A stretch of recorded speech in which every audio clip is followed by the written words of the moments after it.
Five,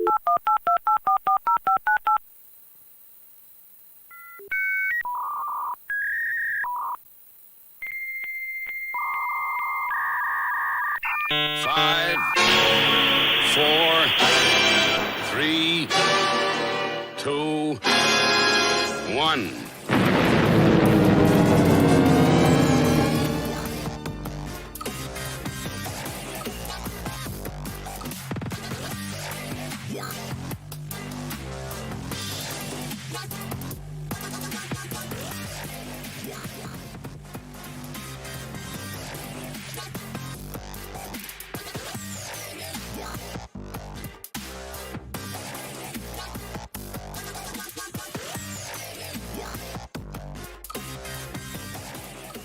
Hello, willkommen, bienvenue, konnichiwa, ni hao, jumbo, mahamba.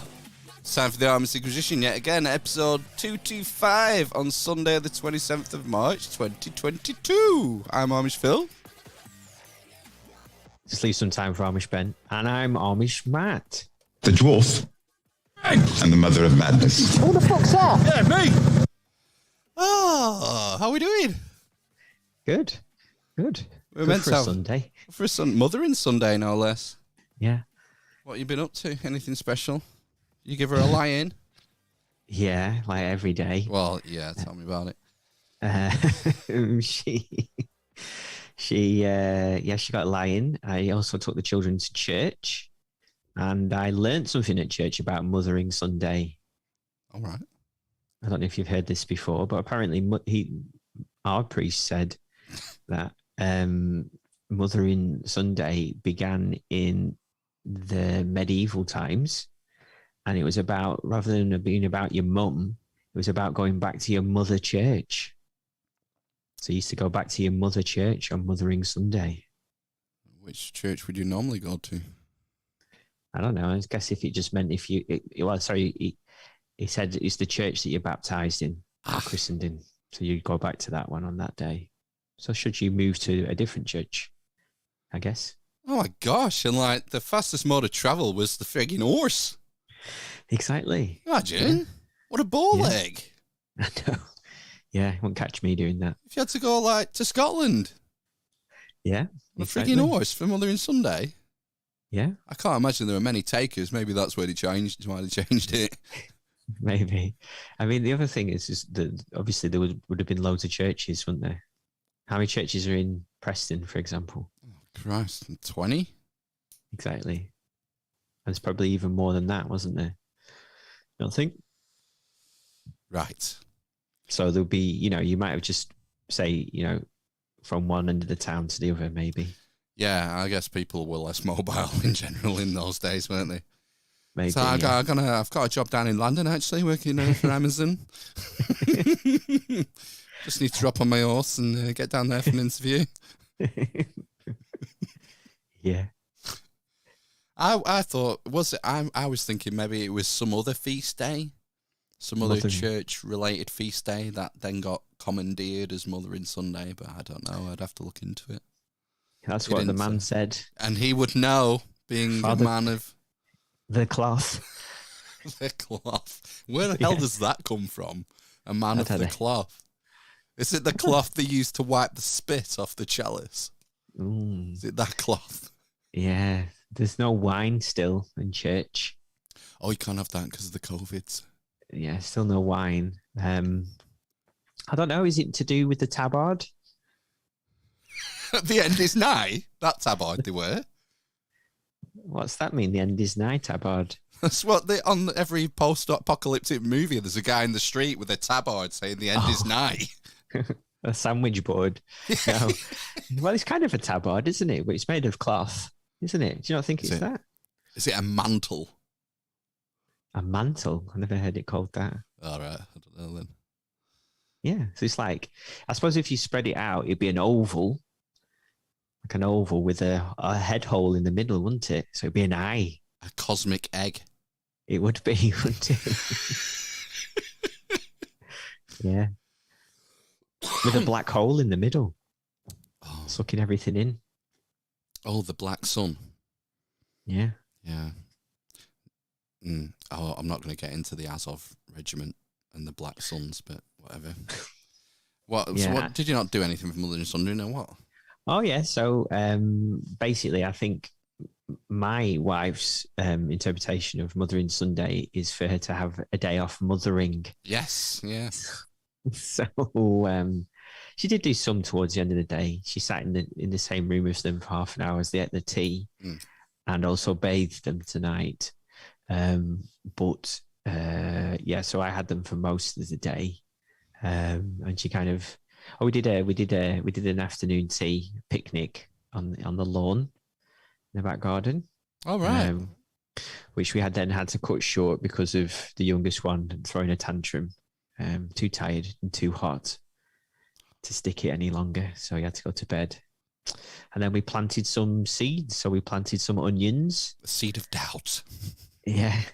Planted some onions, some pumpkin seeds, some tomato seeds, and some flowers. And then I also put some of the pond plants back in the pond that had been overwintering somewhere else because they were rotting in the pond. You need to keep a tally of all them plants so you can trade the carbon credits. Fucking hell, I know. Yeah. What was the thing you were watching Country File or something earlier, weren't you? Yes, I was watching Country Files. So it'd be on the iPlayer now if anyone wants to watch it. It was quite interesting about sort of the green agenda and doing it from like a farming perspective. So like the first bit I was watching was quite interesting, which was, I suppose, moving away from or moving back towards kind of, I don't know if you can even term them indigenous species of cows, but ones that are, I suppose, bred for the climate and to live off just grass rather than cereals, he was saying, and to kind of do, I don't know if you ever, I think they kind of called it circular farming, circular agriculture. That sounds familiar, circular farming, yeah. So I think it basically just means that you have a field and then you use it for growing crops, and then you might leave it and then you might use it for grazing, and then the cows and the sheep shit on it, and then you grow on it again the following year and keep moving it around. But anyway, this other guy was talking about, I think he lived in Pembrokeshire, and he said that he wanted to buy his own farm. I think he was renting one. And he was wanting to buy this neighbouring farm. It's like 100 hectares or something, I think. But basically, we kept being outbid for farms by companies that are buying up farmland to plant non-native, fast-growing fir trees on to then sell off as carbon credits to, like, these companies that have to offset their carbon. So, like oil and gas, I assume, energy companies. Anything that I suppose that produces carbon, which is pretty much anything, isn't it? Essentially, yeah, you and me included. Yeah, and I suppose what he was kind of saying is that, and I suppose when we talked about sort of like the war in Ukraine now, that it's obviously less land for farming on and producing things that we actually need, such as meat and wheat. Well, that's interesting because there was a story, I think it was last year, and it was about Billy Boy, Dr. Bill. Oh, right. Dr. Bill Gates.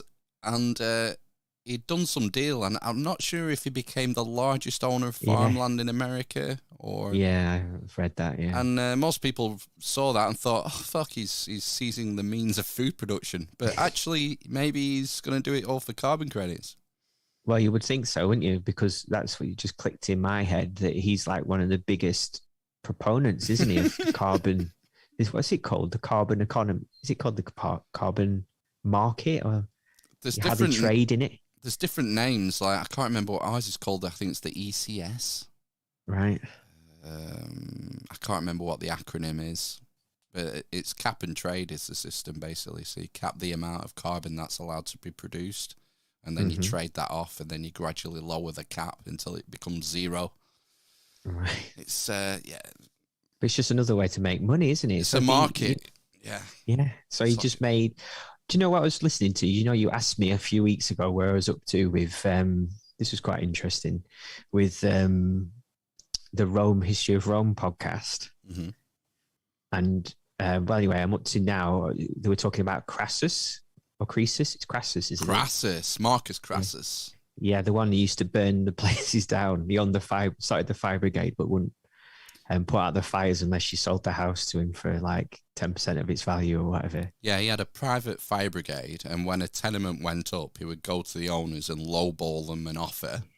And once the owners accepted, he would send his private fire brigade in to put out the fire, and then he owned the land, and that's how he became one of the richest men in Rome.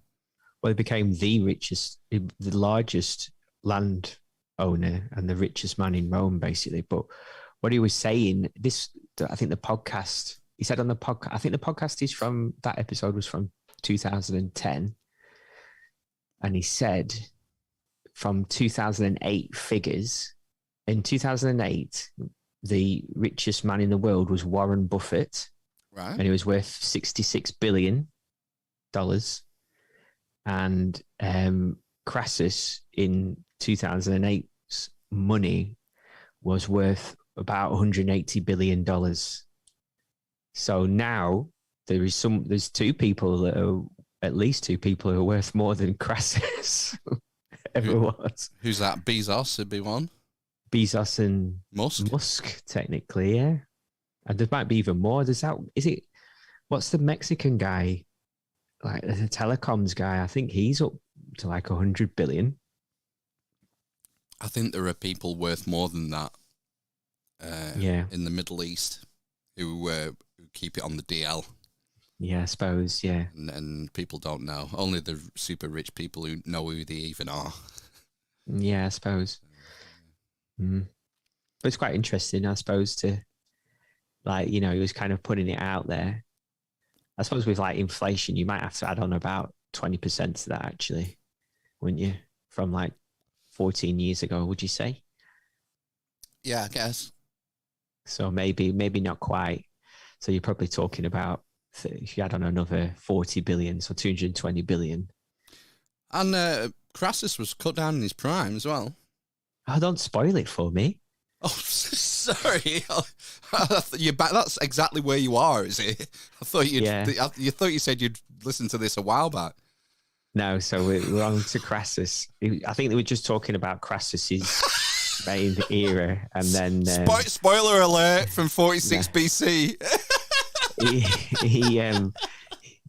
he forewarns you a lot anyway when he's doing the podcast. So right. He said, I think we're talking about, I assume, is it Julius Caesar? Is there some bad blood between the Caesars and the Crassuses? I can't remember.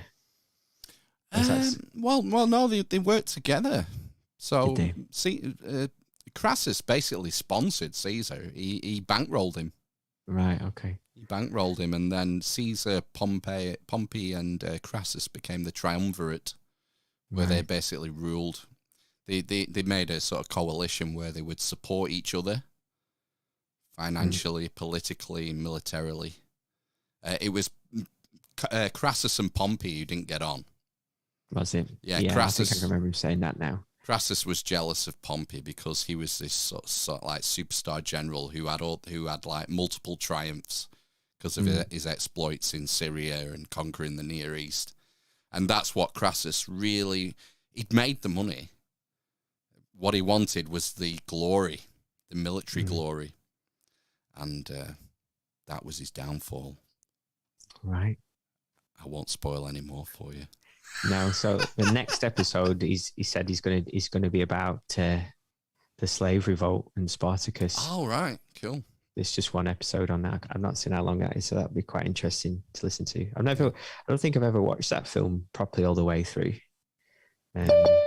So it's one of my classic films to watch. Lists yeah, watch. I've never seen it. Spartacus. I think I've seen bits of it, like when you used to put films on Channel 4 on a Sunday evening, but I've not watched it all the way through now. It's probably mega long, isn't it? You would imagine, but it's Stanley Kubrick directed it. Really? Yeah. Fucking hell. They sacked the original director. I can't remember who it was, or they were having some problems with development with it, and then they got him to do it. Basically, it's like up and coming director. When he right, because I would have thought that Spartacus came out in maybe the late 50s or something. I think so. Yeah, so he might have done 1 or 2 films before that, Stanley Kubrick. And that was like his first big film, I think. Was it? I might be wrong, but I think so, yeah. Yeah, I've never seen it. I don't know. I went into old films when I was a kid. Neither was I. So they weren't like, there wasn't enough explosions. No. It's I was like, on... maybe if Michael Bay had directed it, I would have watched it. Exactly, yeah. If there was some like heaving breasts and fast jets exploding somewhere, it would have caught your eye a little bit more. I was on Prime last night. Guess what's on Prime? Free to watch. A movie? You get Prime. The Terminator. Oh, the first one. Yeah. Wow. So I watched quite a lot of that last night, and it was actually, I quite enjoyed it. And then I fell asleep. He's got that's James Cameron, that, isn't it? And he has one of his Lucky Charms in there, doesn't he? When I was watching it, there's loads of people that are in Aliens in it. Oh, so Michael Bihn's the main guy, isn't he? Well, yeah. He's a Lucky Charm. Who else is in it? Vasquez.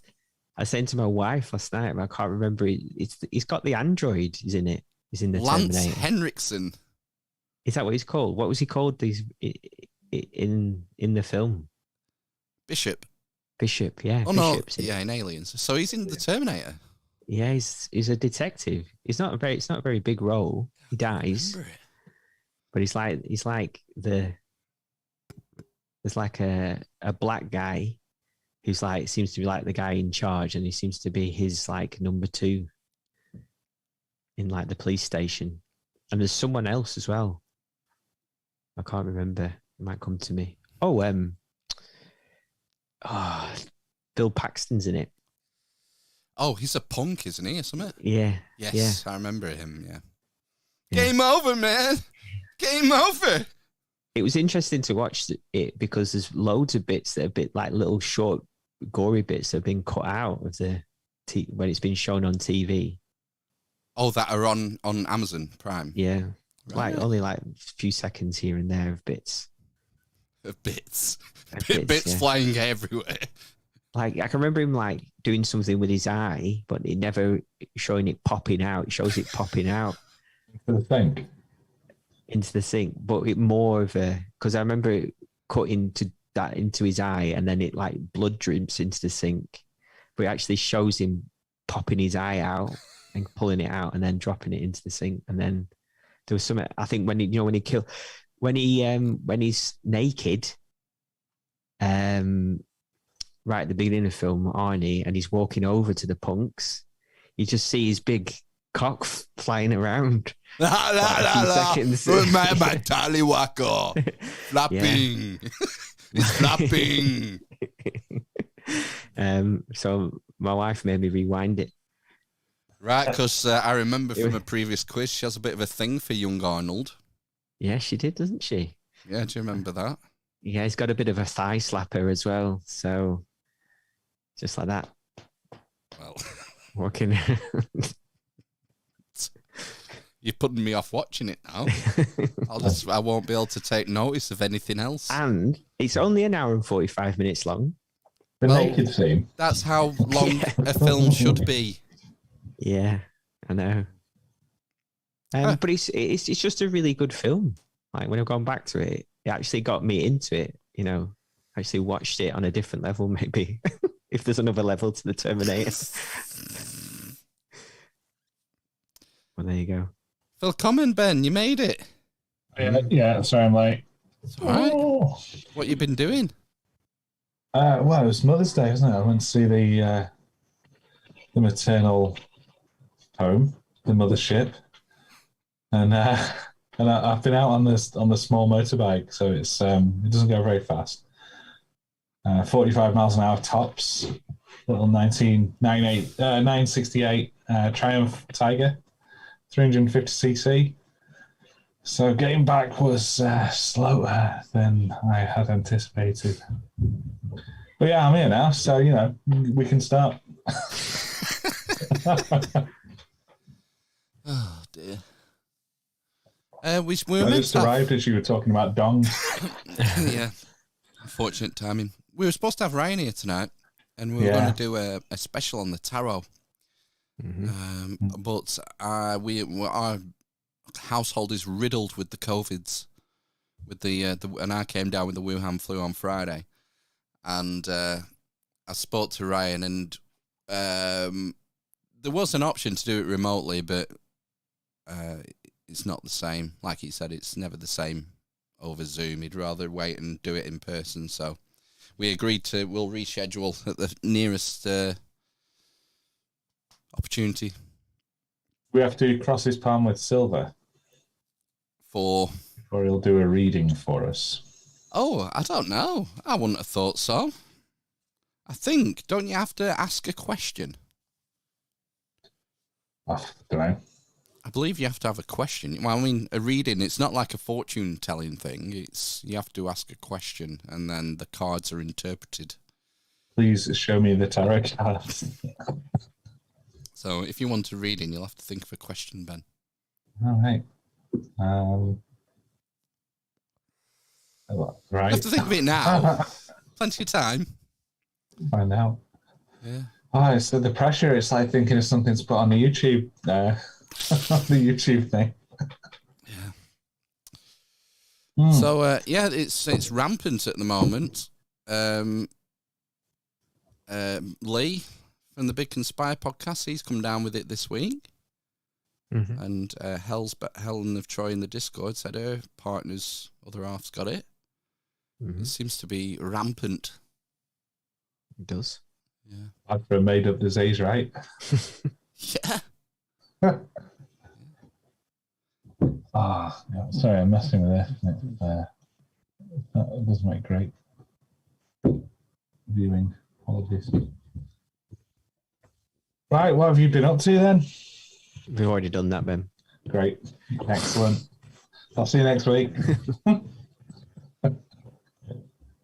Phil's got his notes out. Look, I've had a nightmare with my phone this week. Oh yeah, Matt said you resorted to sending messages on a dead channel. A dead channel? Oh, it's just the Discord. Yes. Oh yeah, that was just a warning channel, a warning message that I was out of comms. Comms were down. I dropped my phone. And then the vid. No communication and riddled with the lurgy. COVID. I dropped it on Wednesday, I think, or Tuesday or Thursday. I didn't drop it far. I was sat on the back step, and it just slipped out of my hand. And I picked it up, and there was a smash in the corner. And it's fine, works. And then the next day, there was one line of pixels going across it. Yeah, it's fine. It's fine. Still working. And then by the end of that day, it was doing this weird, the bottom eighth of the screen was pure bright white, and the rest of the screen was illegible. You could tell there was stuff there, but you could barely make it out. And so I think it was on Wednesday night. It has some sort of adaptive light display, so when you're out on a sunny day, it'll boost the screen brightness so you can see it. And then if you go outside at night, it drops it on its own. So I was going to bed on Wednesday or Thursday night, and I wanted to listen to Caesar and Christ, as I do every night. I'm back on Will Durant's History of Civilization. Oh, right. Sorry, I thought you were talking about the dog trainer.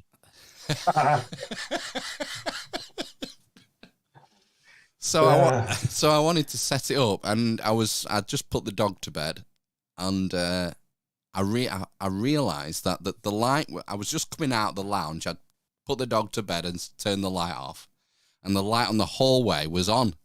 So I ended up holding my phone up to the light in the hallway, And then going into the lounge where it was dark, and I could see it. I could make out what the screen was saying.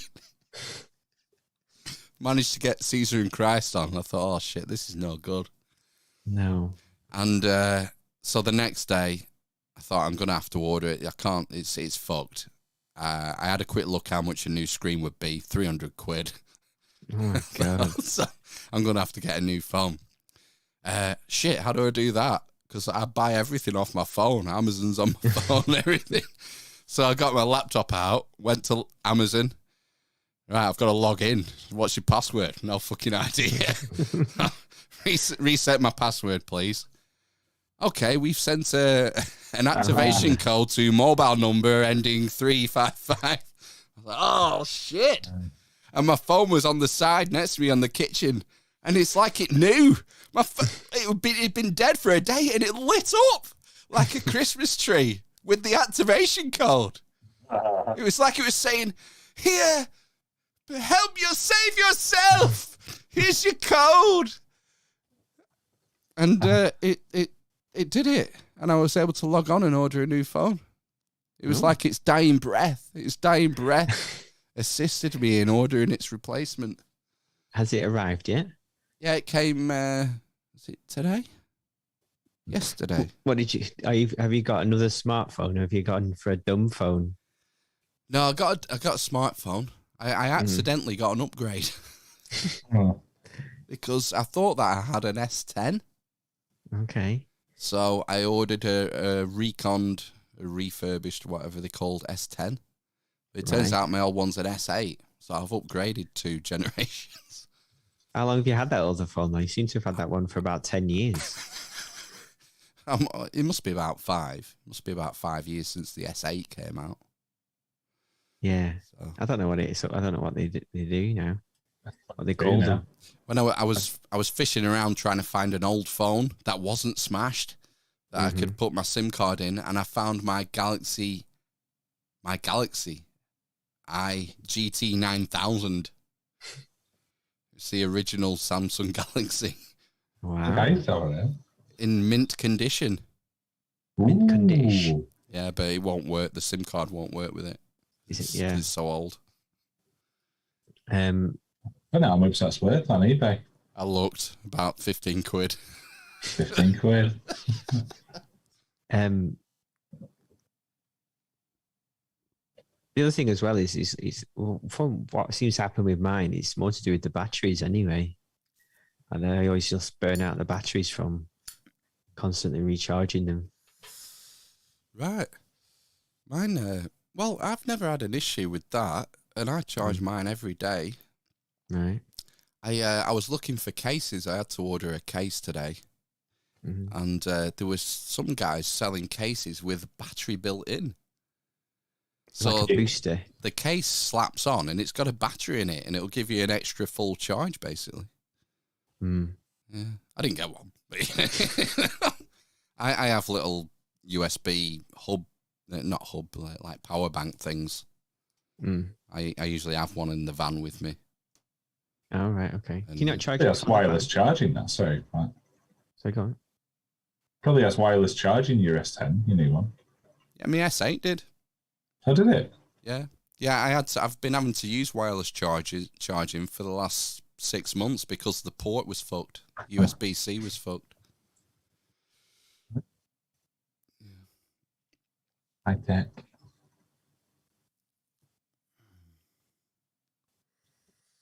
So, the other thing I was worried about was getting all my stuff, all my data and my contacts and all that sort of stuff. And it turned out everything was pretty much backed up with Samsung.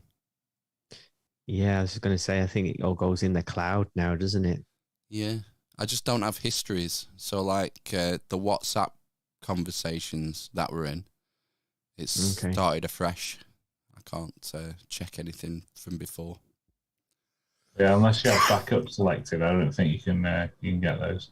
You can back up WhatsApp with Google Drive, apparently, but I never enabled it. No. Yeah. Don't trust them. So it's not life or death, is it? No. So I'm hoping. Well, I'm definitely on the mend now. I feel a lot better than I did on Friday. In fact, I just noticed at tea time that all my aches had gone. Mm-hmm. That was my main symptom, really, was being achy. Like I felt like I'd fallen down the stairs into a revolving door. Like I'd just been battered everywhere.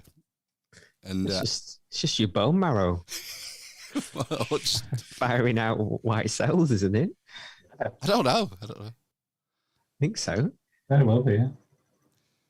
That I noticed. I think at tea time that had stopped. All of a sudden, I didn't notice it stopping or getting Your easier. immune system's giving up. Well,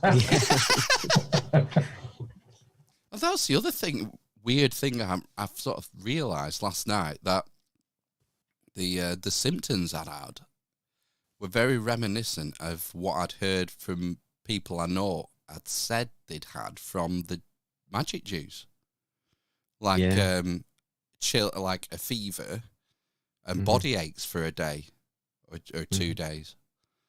Illusions of grandeur. So I don't know. It probably doesn't mean anything. It's just an observation, but I thought that was interesting. So hopefully I'll be right for next week, because we're big night out next weekend. Oh, yeah. Forgot about that. It's going to snow or something. It's going to be really cold, so I'm probably going to go not on the motorbike. Yeah, so it's going to be cold, doesn't it, next week? Yeah. Chance of it being -1 one day, it said. Be cold in Sheffield. Yeah. Boys' That'll be right. night out. What do you think we'll get up to on our boys' night out? Well, I don't know. As long as I'm in bed for 10:30, I'm fine. Yeah. I think we'll just find a nice, quiet working men's club somewhere and have a few. What's the brewery in ales. Sheffield? Neem? Is it Sheffield Neem Brewery? I don't know. Don't know. There'll be a tap though, won't there? Yeah, we'll probably end up go somewhere quiet and just have a chat, get into a fight. Yeah, all right. Yeah. Now I think by about 1:30, be something like this.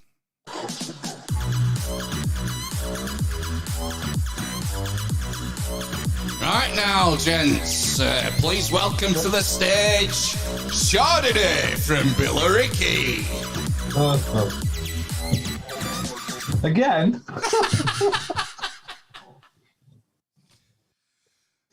I've never been out in Sheffield for a stag type event.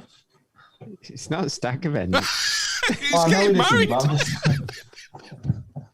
If it ends up with Chardonnay from Billericay, I don't know where it would be. No, I'm too old for all that now. Yeah. I'm with Matt. I want to be in Matt's bed by 10:30. Remember, we've all got separate rooms as well. I know, that's so First time. exciting. All got a separate. I think it's a double bed each. No What? mini bar. Won't want to go out. I know. Yeah, Just a bed to yourself for a night. What a treat. Just get 12 hours sleep instead and go home. That would be amazing. I think it's. I think it checkouts only midday as well. I seem to remember reading, unless they change it. What time can we check in? I think it's 3. But you can never check out. Yeah. Oh, Are we getting breakfast? Campaign on ice. Is breakfast included? No. Oh. You had to pay for it. Just go to Tesco. Yeah. We'll be able to buy it when we're there, won't we? Yeah, I imagine so. It's normally like 3 times the cost, isn't it, if you don't add it on with the room? There'll be a Wetherspoon, surely, next door. Yeah. Wetherspoon's next door to everywhere. Hello, Helen and Tony on the viewing on the chat. Hey guys, they're saying hello. Oh. Hey guys. Hey. Hey. Hey. Did you notice our mate Malin, friend of the show, Malin Baker, joining the big league leagues on trigonometry this week. I know. Yeah. Did you He's listen got to a it? nice room, a really nice studio. Those trigonometry boys. Yeah, they've been in there for about would you say about 18 months, Phil? I don't know. You want to be going back to their families, jeez. I don't actually watch it. I listen. Oh, the Trigger Pod. Yeah. Bit of a waste of money then, all that fancy exposed brickwork. I listened to him, yes, Phil. I thought As a friend of the show, I listened to him. Yeah, I don't listen to everyone. It depends on the guest. If it sounds like something I'll be interested in, but obviously with it being Malin, I listened. I thought he did well. I thought he was very good. I thought I sent him an email after I'd seen it and watched it. Did you? Yeah. I dropped him an email just to say say congrats, and I hope you get a healthy boost, in your exposure.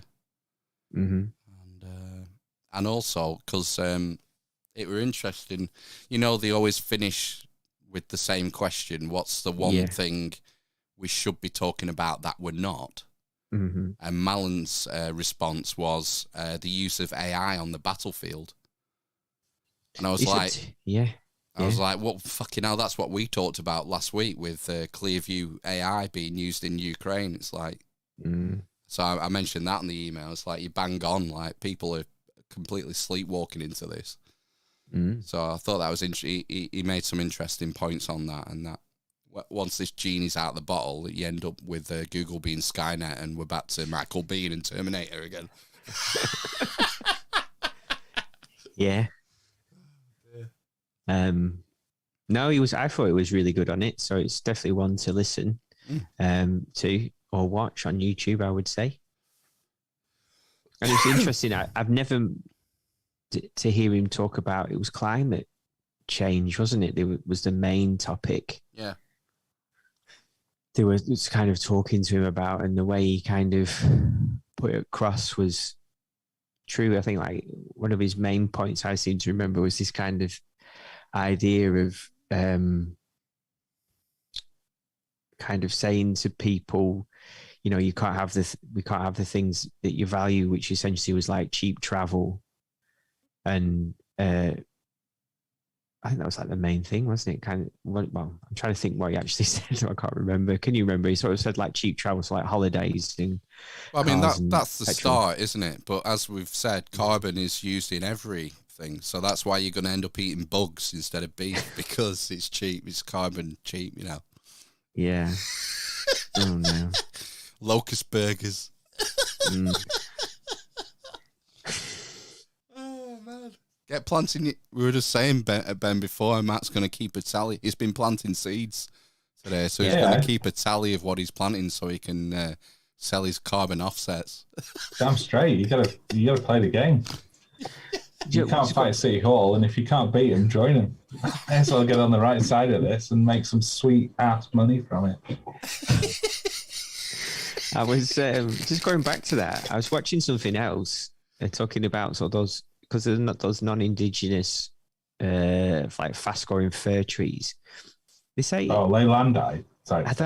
I don't know what kind of way. They just said fast-growing fir trees. So, they say it's almost like a type of desertification, because it's not like what a natural forest would be, essentially. Just like these fir tree forests.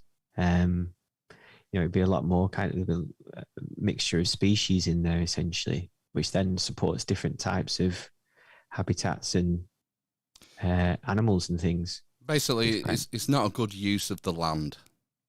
No, but it's being used as the rationale for using it is carbon, it's climate change. Whereas like I said, it's a scam. It's a money scam. It's pure capitalism, isn't it? Basically. Well, yeah. I mean, if you're going to open up this market, people will exploit it.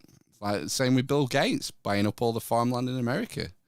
Maybe maybe he's not going to control the means of food production. He's just going to sequester it all for planting fast-growing fir trees that he can then sell on the cap and trade carbon market in the States. Make himself a bit richer. Rich as Crassus. Rich as Croesus. I know, yeah, Crassus, but Crassus will do. Yeah, both pretty rich. Yeah.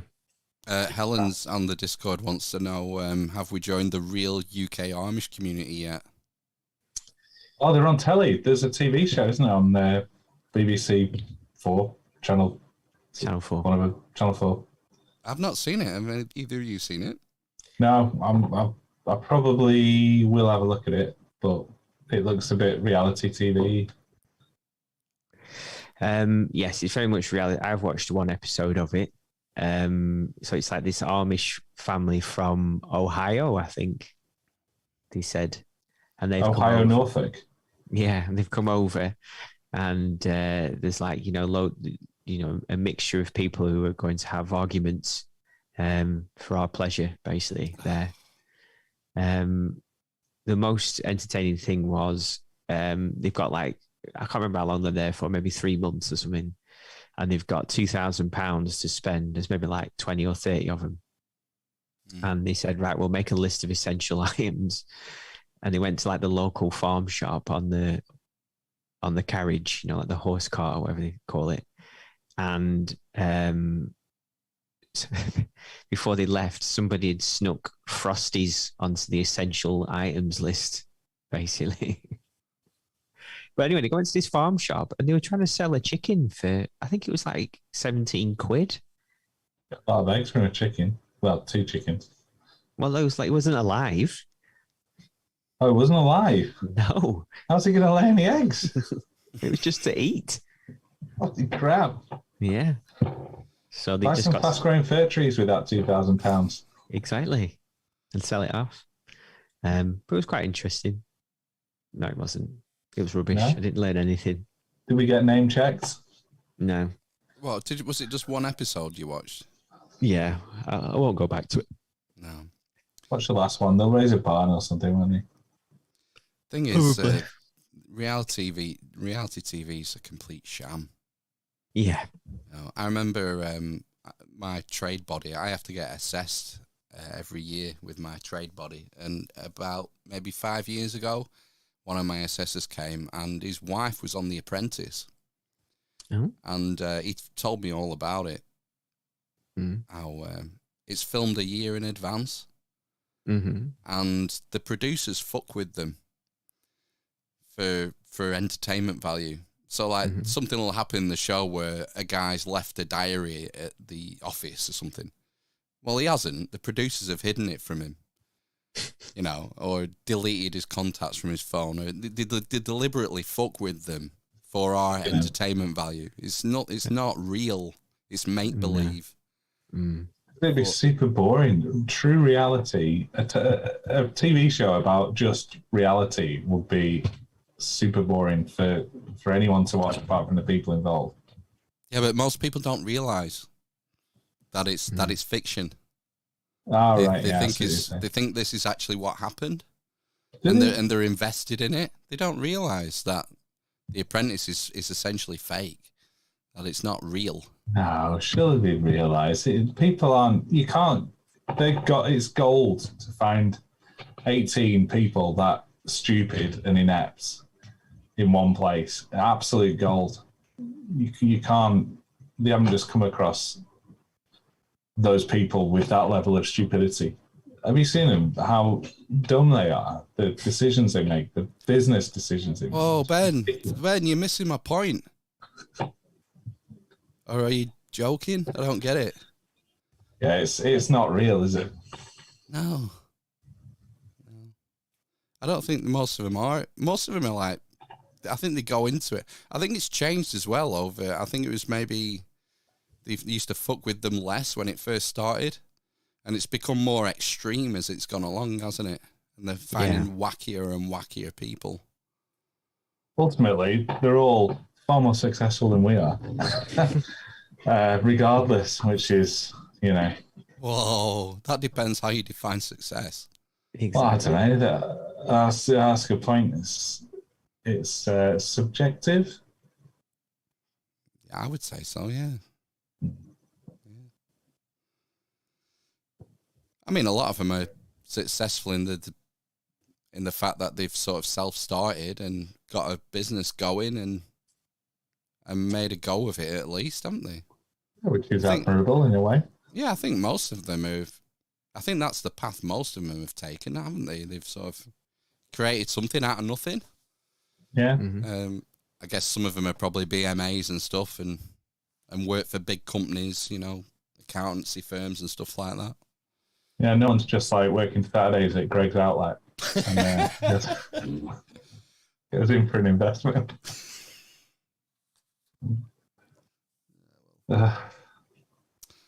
Academy Awards tonight? Is it? Oh, is it tonight? Yeah, no one cares.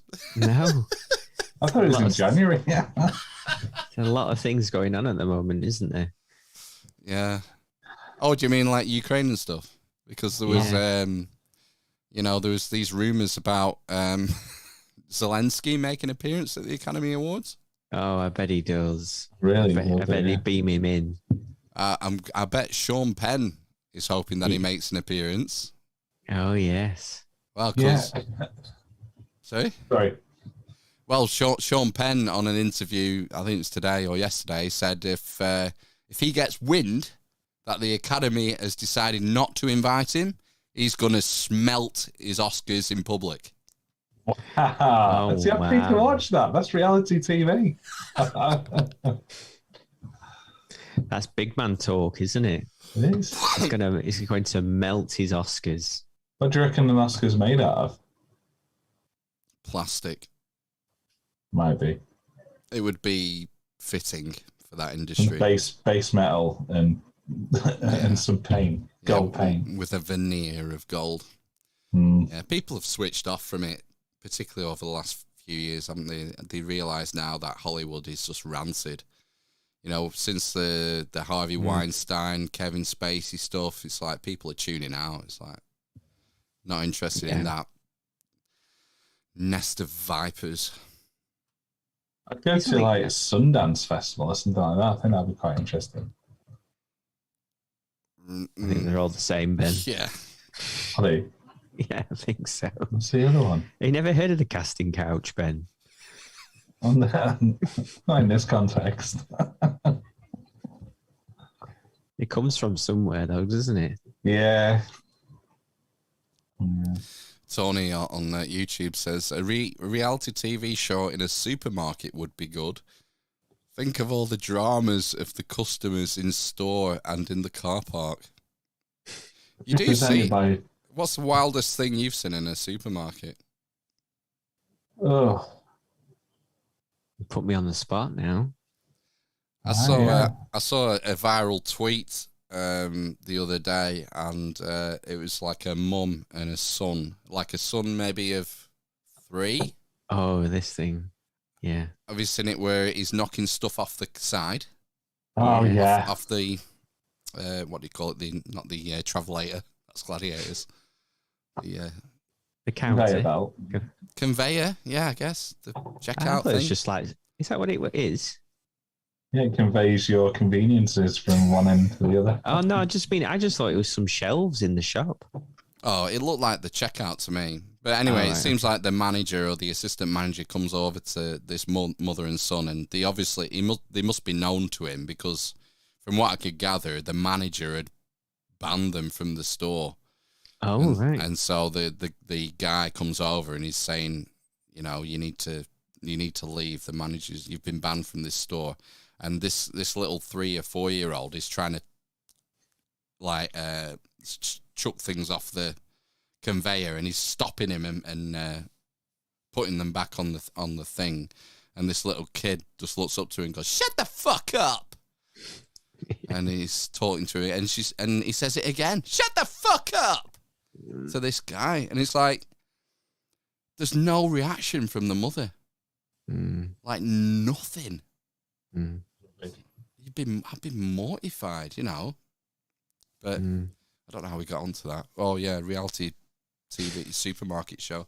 I was buying time for you to think of something for the wildest thing you've seen in the supermarket, but Been loads of like vagrants in bar shops. I once saw a guy in Manchester just drinking pints of milk straight out of there, like not paid for him. He coming off the street and he's just like necking milk. More than one. There was like an empty on the floor. There was milk on the floor. He must have been out of his gourd. But that was pretty wacky. I just kind of avoid that sort of thing. And you don't see much in Waitrose, to be fair. Yeah, it's the same in Harvey Nicks, to be honest with you. But I was just about to say, actually, I've outsourced my shopping to Aldi to Aldi employees. They just do it online now and go and collect it. Oh, can you do that with Aldi? Only at certain shops. There's only one in Preston, I think, that does it. I think there's only one, yeah. Which one is it? The one in the town centre, Queen Street Retail Park. Oh, that's a pain to get to. Not too bad. It's like 10 minutes from me. I suppose if you pick up late evenings or whatever. Or... So, but I found that you can't. I found that it's a bit iffy. The meat's a bit iffy from there anyway. But yeah, you got to watch the dates with Aldi. Yeah, so it's the dates, and also like sometimes if you get to like the day it's gone off, it's gone. It's like chicken. If I had chicken from there, sometimes you open it up and it just smells like fucking rotten egg farts. Basically, it's just like can't. I have the same system with Aldi. What do you mean? Well, it's instead of one of the store clerks picking up my shopping, I have a 6-year-old do it. He just bullets around the store and gets everything we need. And he checks the dates. Oh, does he? Yeah, I'll come back and say 29th of March, that's all right. Excellent. Does he know if he's challenged by a manager just to fling stuff off the shelves? Tell him to shut the fuck up. No, he loves it. He loves it, my 6-year-old. He knows where everything is. It's like he pretty much goes off on his own and just comes back with the stuff to fill the trolley. He'll go straight. Does he ever sneak something in? No. He always asks. Like if he wants some donuts or something. And then we play a game where we have to guess the price of the trolley as we're loading it, and nearest gets the pound. Oh, right. Oh, that's good. From the trolley. Nice. That's a good idea. Yeah. Yeah. Oh, got a message from Helen. Helen worked at Sainsbury's for 14 years. I can tell you some stories. I've had 3 customers die. I followed a woman around the store who was dripping diarrhea everywhere. Oh. Police involved over the last turkey on Christmas Eve. Oh my god. Oh my god.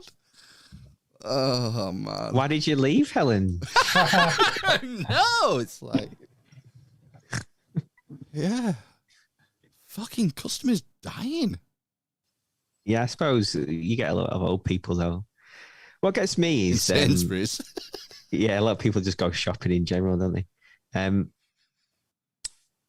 It's how busy. Like sometimes I'll go in the middle of the day when it's my dinner time at work, and I go into like Morrison's down the road, and it's just like heaving. And I go in on a Saturday, it's heaving. It's just heaving all the time. Why is it so busy all the time? Everyone works from home now. Yeah, I know, but I just don't have to sneak out of an office. They can just go. Yeah, that's the thing, isn't it? Yeah. Same with the roads. I've noticed it. Do you think? Yeah. We won't be able to afford to drive soon anyway, so it'll be fine. Yeah, it's academic, isn't it? Yeah, unless you own a plant a forest in your back garden and can offset your car. Forest around a wind turbine. That's what you want. I wonder how many tons of carbon and like your average 2004 Honda Jazz produces in a year. Yeah. Loads. Do you think? I reckon. Depends I mean, how like- much you drive it. It's like 10% of the petrol, not ethanol now. Is that not what that means? Did someone not tell me that? It is, yeah. So, Are you putting that in your 2400 Jazz? Because it's not going to like it. well, it's fine. It's not broken. Hmm. I mean, it's at death's door. When it went for its last MOT, he said, if it had one bald tyre, I would tell you to scrap this car. That's brilliant. You've got to keep it for at least 10 more years after a comment like that. Well, Same guy every time. the same guy who does it every year. It's a friend of the family. Go in with brand new tyres. You buy them the day before, just so Yeah. Still got the little pricky things on them. Yeah. Little spikes. I think the problem is for me anyway. I've been thinking about buying a new car, but I'm kind of going back to just not buying one and just having that forever, basically, or until it breaks. You've got a bike now, anyway. Well, that's the other thing. I just don't. If I'm going to be working at home permanently, then I just don't need one. No. How much CO2 you're exhaling on that bike? Exactly. I know. Hunting around the killed wheel. How many miles has it done? The car, Yeah. I think it's around about 105. Oh, God. That's It's nothing. only just broken in. Well, it needs Yeah. technically it needs a new gearbox. There's a bearing gone in the gearbox, but it has been. He said about 4 years ago. You do realize there's a bearing gone in the gearbox. And I said, well, no, I just thought it was noisy. And he said, well, don't worry about it. What'll happen is it'll just gradually get louder and louder, and eventually your gearbox won't work anymore. I went, okay. And that was like 4 years ago. So Yeah, it's fine. Then you just go to the scrapyard and get a new gearbox. I know. I remember it got recalled a couple of years ago. Oh, yeah. And it went in, and they do a health check on it. I don't know if I said this before. Anyway, it was like half an hour long, this fucking health check, normally like a couple of minutes. And he was going like, and here's da-da-da-da, and here's da-da-da-da. You want to see these rusty pipelines? These need changing. And anyway, they gave me a bill, and it was like £2,500 worth of work to do on the car, basically, to make it roadworthy in their eyes. It passes its MOT every year. Well, there you are. So it's basically fine. And it just leaks a bit. So, and it smells. It's all right in the summer because it smells less. Mm. It's in the winter when it's damp. That's when we get the real problems. Well, your water channels, whatever it is, the stuff that moves the water from the roof down through to the sills at the bottom, probably blocked with leaves or something. No, it's a fault on this age of jazz. I've told. Oh, yeah, all right. I've told this story when I Googled common faults on Honda Jazzes before I bought it. Ah, yes. And it said, there are no common faults on Honda Jazzes. They're an unbelievably whatever, And then I got it home and I went in the back and said, why all the back seats were soaking wet? I couldn't figure it out. And anyway, I went into the boot, lifted up the boot, whatever it's called, not the parcel shelf, the thing underneath, to look in the spare wheel well, and it was just full of water.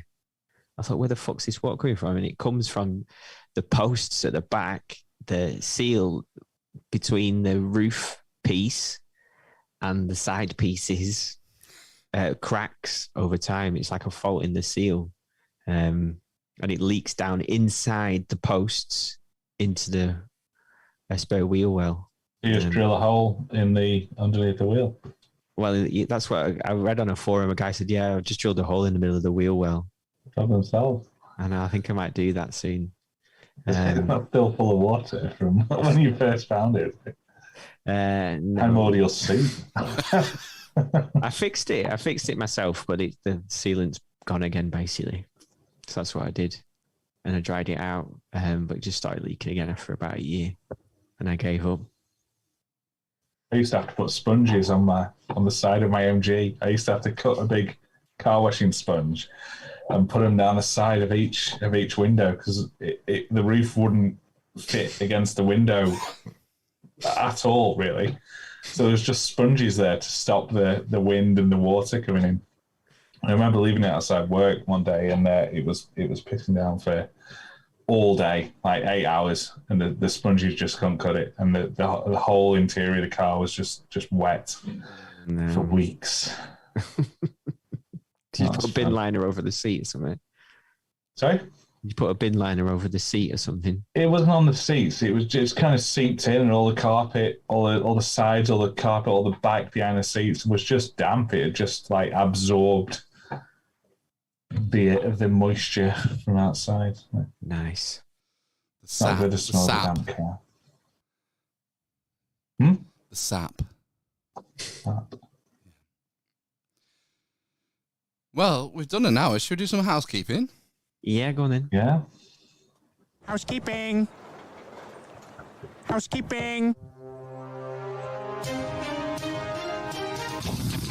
This is a Value for Value podcast. If you find this podcast valuable, please consider returning some value. There's a myriad of ways of doing this, and as ever, my favourite way of returning value is word of mouth and spreading the word. And bird is the word. Tricking people into listening to us. Do you not agree?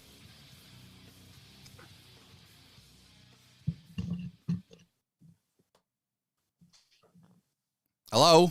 Anyone? Going on now. Oh, merch. Buy some merch. Merch. Buy some merch from the merch chest. The Amish Loot chest. You buy your current grape t-shirt, or your literally a communist hoodie, or your 3 weeks to flatten the earth accoutrement. Yeah. For merely pennies. I mean, how many pennies is it? It's in the thousands, but it's pennies. And every penny helps us move this gargantuan ship of entertainment forward through the murky waters of the podcast realm. I've been looking at pennies this week because I found a couple of old pennies I have, and they seem to go on eBay for 13 quid. Really? Why?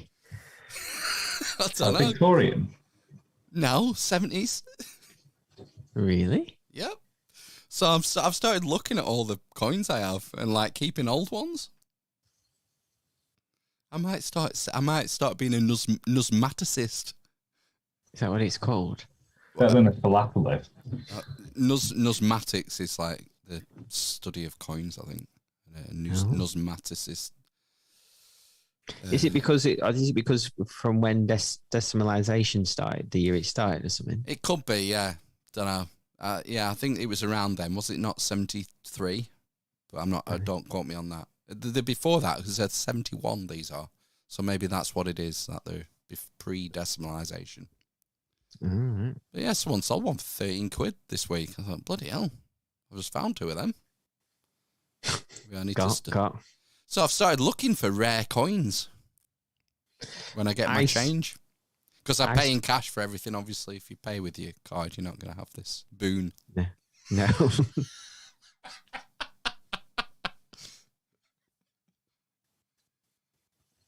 Just get a metal detector. Go down the back of people's sofas.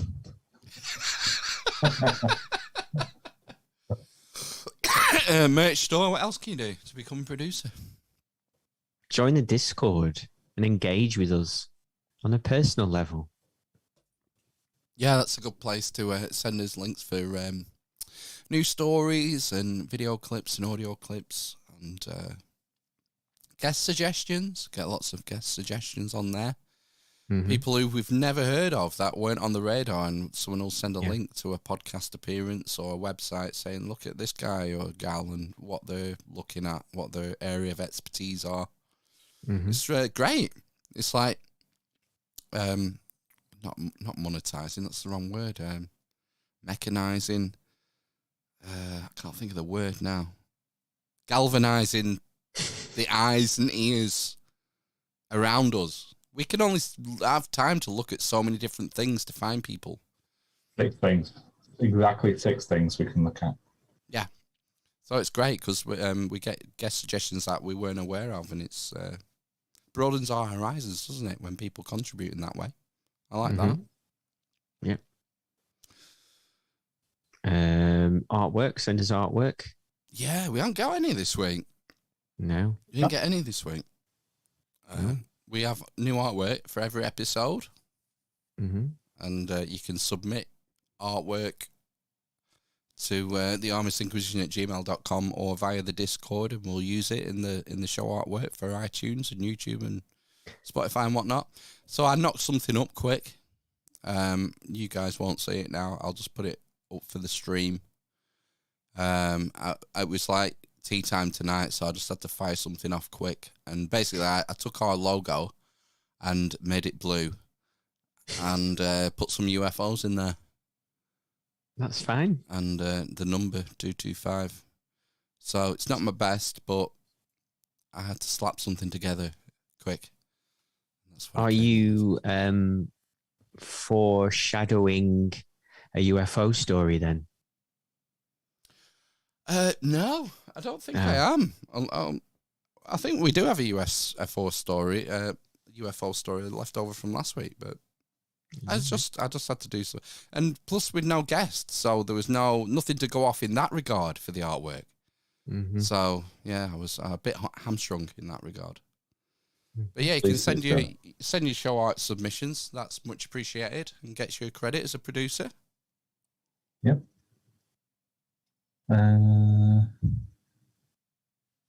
We have reviews, Matt. No? Are you trying to visualize the list in your head? I am. I know what's at the end, but not what's in the middle. Send us a review.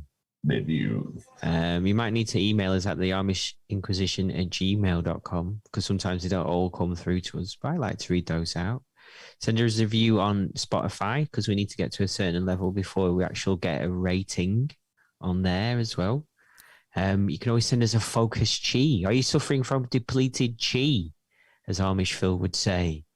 Is there something in your circumstances that needs your chi realigning to help you concentrate or pass? Sounds painful. Yeah. Have you got an exam coming up? And we had confirmation, didn't we, that somebody, the chi request had helped somebody memorize their one of their degree courses. Yeah, brother Jamie, Mm-hmm. who's an active Freemason. He's recently started out in Freemasonry, and he requested some focus chi for his upcoming, I don't know what you call it, ceremony, initiation, for the second Sacrifice. degree. Yeah, the chicken sacrifice. And it helped, so that's good. We got some requests as well this week. Did he? Yeah. Good job I checked this shit, isn't it? Fucking hell.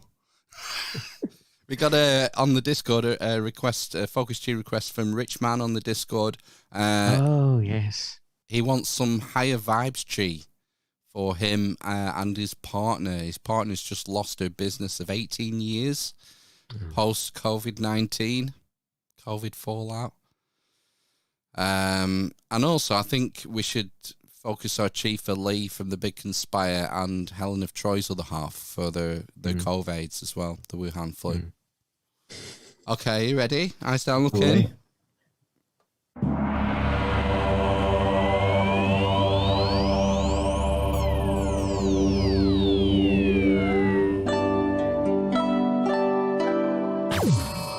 Chinese asshole! Building back better. I hope that helps. Yeah, so Focus Chi, it's a great way to become a producer. You put your quests in the Discord channel. Anything else? We've done memes for Instagram. So if you're a memeographer, Post your memes in the Discord channel that we can use on Instagram and whatnot. And that helps. It helps us with content for social media. Means that we don't have to spend time doing that, and we can spend the time on the content on the Sunday night. Anything else? Could always toss us a fucking coin. Slick. Toss a coin to your witcher, O Valley of Absolutely, do it for the lads. Lads. Because we're northern and we're bloody miserable and the weather's fucking shit. if you go to thearmisinquisition.com, you'll find the PayPal button there. You can give us a one-off donation, sign up for a monthly recurring sustaining donation, and donations at a level of £50 or above will grant you the rank, the status, the cachet, the degree, I can't remember if I've said them all, of executive producer for that episode. And that looks spiffing on your curriculum vitae, your LinkedIn profile.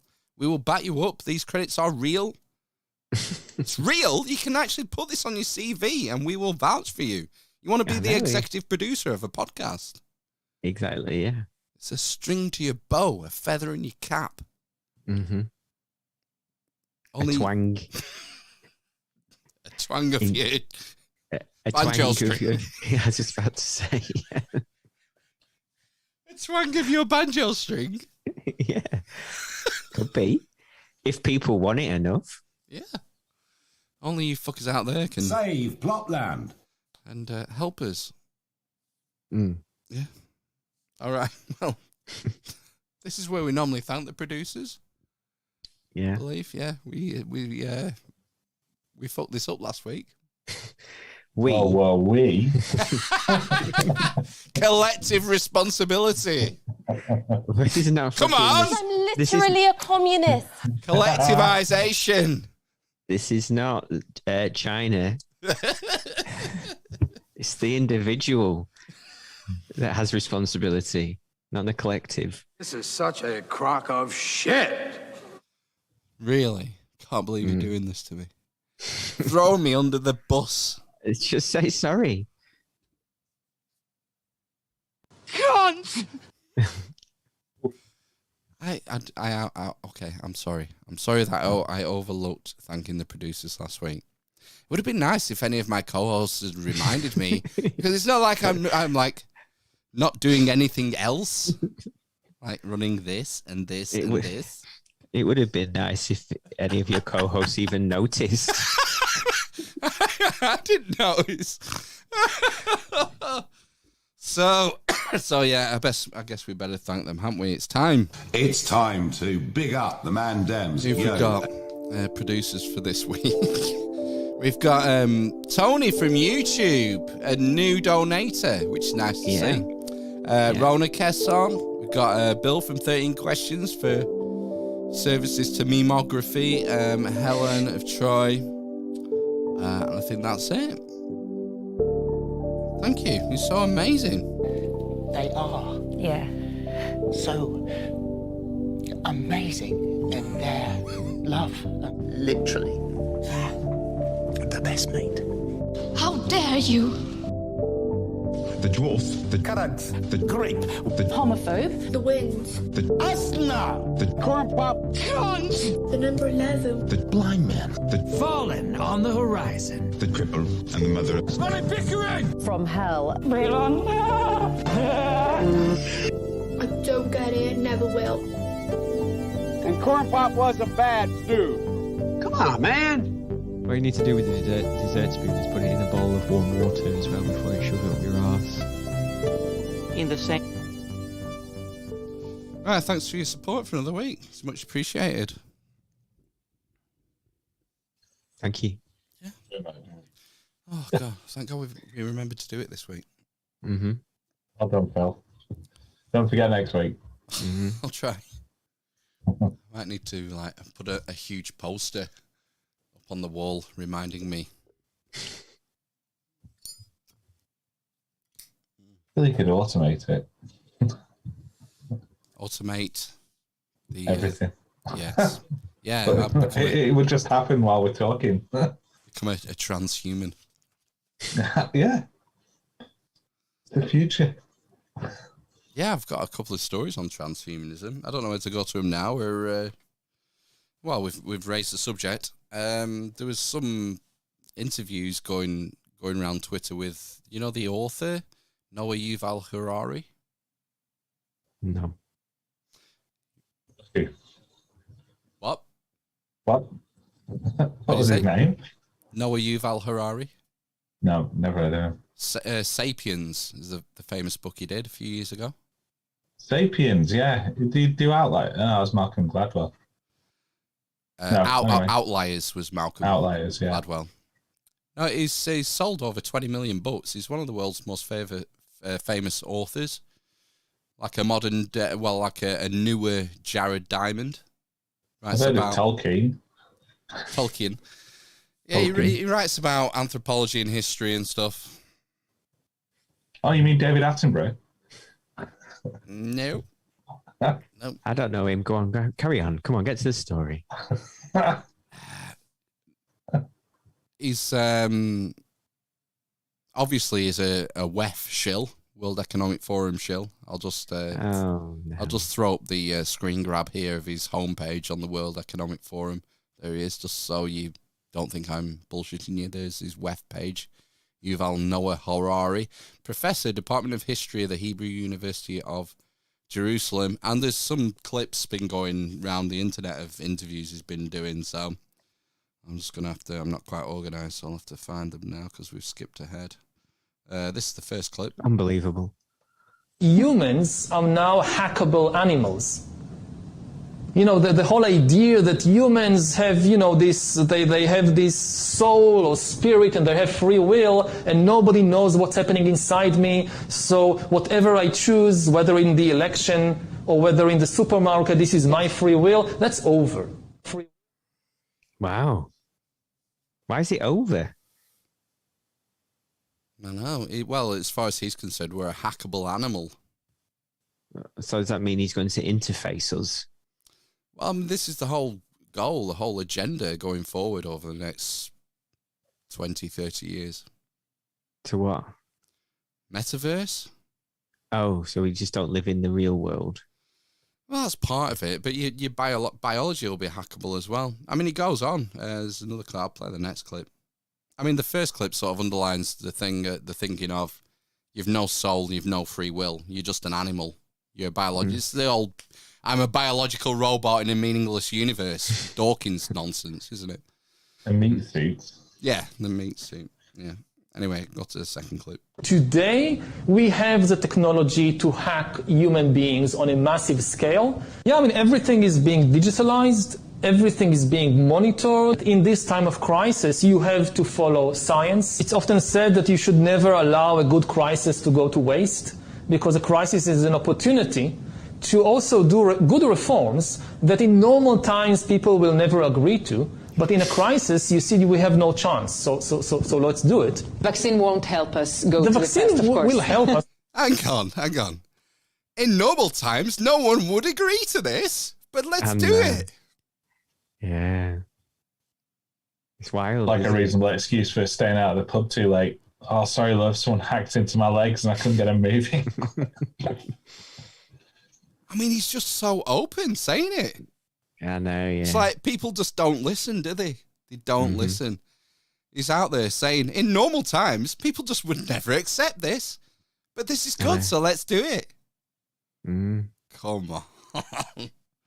Of course, it will make things, more manageable. Surveillance. People.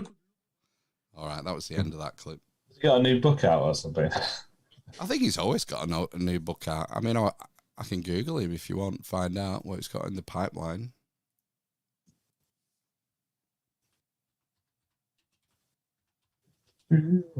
Talk amongst yourselves. Yeah, go on.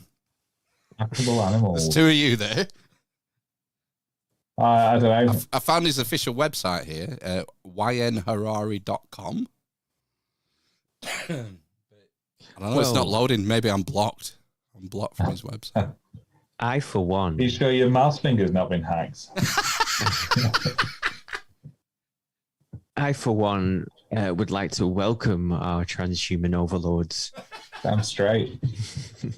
Bring it on. I want an exoskeleton. When do you think they're going to have nanobots? Not soon enough for us, I don't think. Oh. That was is that Prince Charles's worry, the grey sludge or whatever it is, where it just nanobots just kind of replicate over and over and over and over and over, and it gets out of control, and we just end up being overwhelmed by a quote unquote grey sludge of nanobots. When do you stop being human? Day one. You start, when you in your environment. When you incorporate all this technology, when do you stop being human? Don't know. I assume as soon as you. You just asked about nanobots. When are we going to get nanobots? Just the definition would change, wouldn't it? Human's just a word. Humans isn't just a word. It's what we are. Yeah, I'd argue that. But when do you stop becoming a human? When you adopt? I think all this we're technology? already there's a lot of non-human matter in our bodies, like all your gut flora and fauna, all your commensal bacteria on your skin. Hang on. They're symbiotic. Okay. They're not in the body, are they? Like all those things in your gut biome, they're actually not in your body, and the bacteria on your skin are not in your body. But when you start injecting nanobots into your body, that's a different matter, I would say. When you introduce man-made stuff, well, we're already doing that as well, I suppose. What? Like what? Implants, hip replacements, things like that. Pacemakers. Right. So a joint replacement. I mean, I don't think there's an argument to say that having a hip replacement makes you less human.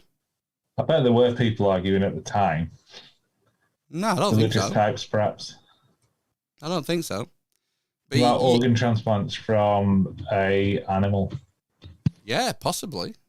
But can you see the trajectory? Do you not see that we're going to stop becoming human at some point? I'm not sure it gets to that. And if it does, I'd be long gone. Your kids and their kids might not be long gone. No. This is the whole transhumanist thing that people talk about. And that, maybe there are some things that should be preserved. And that technology for technology's sake maybe isn't a good thing. No, for technology's sake, but if you were to do a cost-benefit analysis of what are the benefits of being, having nanobots? None of us know what they would do anyway. I mean, if your option to cure your cancer or whatever was to have an injection of nanobots, then I think the majority of people would take it to get an extra whatever years of life. This is the key thing: is its life extension. All of this is geared towards life extension, to the point where if you're in Kurzweil's brigade, chief engineer at Google, it's eternal life. He wants to be able to download your consciousness. Now, I and a lot of people would argue that you're not a human. Then part of the human condition is having to leave this mortal realm. It is a big part of it. Yeah. So, what would stop you from, being a good person or doing anything? I mean, your moral decisions would go out the window as well. Plus, the Earth can't sustain, infinite lifespans. You'd have to. It would only be the elite who can live forever. How are we going to pay fucking pensions? Well, you wouldn't. You'd just work, wouldn't you? You could work forever. Yeah, no, I was being facetious. But that's we need like philosophers. We should be listening to philosophers on these issues, and they're important issues. But we just disregard it, and we plow ahead with the latest technology without thinking about the repercussions in a generation's time or 2 generations' time. That's the issue. That's the issue I have with it. Yeah. I'm all for like easing suffering. A hip replacement takes out a knackered hip from someone who's been working down the pits for 50 years and gives them a new hip and relieves their suffering. A lot of the things we're doing now, a lot of it's for convenience. It's for extension of life, probably beyond.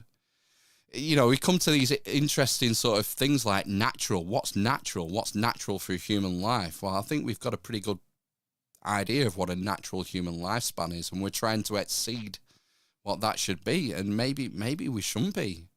It's like Helen's just said on the YouTube, on the Discord, they've made everyone so scared of dying, and part of this comes from the destruction of faith and the destruction of religion that started with the Enlightenment. For good or ill, I'm sort of agnostic on it all, but I don't think have we had a philosopher on yet? No. I don't think so. I don't think he'd waste his time on us. The thinker, isn't it? We've had plenty of thinkers. Yeah, thinking people. I'll play the last clip. I've got the last clip from Yuval. Oh. Surveillance, people could look back in 100 years and identify the coronavirus epidemic as the moment when a new regime of surveillance took over, especially surveillance under the skin, which I think is maybe the most important development of the 21st century, is this ability to hack human beings, to go under the skin, collect biometric data, analyze it, and understand people better than they understand themselves. This, I believe, is maybe the most important event of the 21st century. By hacking organisms, elites may gain the power to re-engineer the future of life itself. Because once you can hack something, you can usually also engineer it. Did he say the elites? Yeah. Can gain the power. Him being one, seeing he's got his own page at the WEF. Wow. Yeah. I don't think you get that for 26 grand a year. I don't think you get your own page. Oh, right, okay. So I'm guessing he's sponsored. It's like, if any of us wanted to be a member, I think when I looked last, I think it was 26 grand a year to be a member. He's on message, isn't he? Well, yeah, that's the point. Everyone they get is on their message, on Klaus's message. Mm. So, yeah. See if we can get someone from the WEF on. Yeah, who should we target? Klaus. They have like a young movement, don't they? Yeah, like the chairman of Iceland. Like the Hitler. Oh, is he the leader of that? Richard Iceland. He's not the leader. It's just loads of them. Macron, Trudeau. They're all young global leaders. Right, yeah. Half of Trudeau's cabinet. Klaus. Biden. No, wait. Klaus famously said in an interview not so long ago that half of Canada's cabinet were members of the young global leaders of the World Economic Forum. We should sign up. But it's nothing. It's conspiracy nut job talk. Let's move on. Phil's finally seen the light. I know, yeah. It's fine. Just slipping into blissful ignorance. Your new phone doesn't have 5G, Phil. No. Cooking my testicles as we speak. Have either of you been tracking this Infosys story with Rishi Sunak? I can barely track my day to day. Is this the one around his wife's on the board of, is it the Russian company or something? Well, it was an Indian company. Is that what it is? Rishi's wife is famously a multi-hundred millionaire. Yeah. Regarding a company called Infosys. He did a Sky News interviewed him. I don't know if it was over the weekend or Friday, maybe. About his involvement, because they have operations in Russia, this IT company, and Rishi is connected to it. So, our politicians have been talking loads of high tempo bullshit about Russian sanctions and cutting Russia out of the global economy and all that. So Sky News quizzed him on it. I'll have to find the clip now because I'm doing things out of order. Here we go. Infosys, clip 1. Well, in fact, I only have one clip because Putin is Hitler. And one clip is enough. You mentioned that, and you mentioned the pressure on Russia. It's been reported that you've got family links to Russia, that your wife apparently has a stake in the Indian IT consultancy firm Infosys. They operate in Moscow. They have an office there. They have a delivery office there. They've got a connection to the Alpha Bank in Moscow. Are you giving advice to others that you're not following in your own home? That's not. I'm an elected politician, and I'm here to talk to you about what I'm responsible for. Okay. So, Stonewall. I'm just a politician. I have no other interests other than being a politician. My wife is not. She is not, but equally, if you as a country, we are asking taxpayers to fund the UK's support for Ukraine. We're asking people in the UK to give their homes up to Ukrainian refugees, whereas it appears your family potentially could be benefiting from Putin's regime. No, I don't think that's the case. And as I said, the operations of all companies are up to them. We've put in place significant sanctions, and all the companies that we're responsible for are following those, as they rightly should, sending a very strong message to Putin's aggression. Do you know if Infosys is? I have absolutely no idea because I have nothing to do with that company. He has nothing to do with that company. His wife is a major shareholder. Her father, his father-in-law, is the founder who gifted large shares to his children, Rishi's wife being one. Yeah, but he has nothing to do with that company. It's just a private company. It's nothing to do with me. It's ridiculous, isn't it? Yeah. The whole thing. And they're just picking sort of willy-nilly. But the other thing as well is...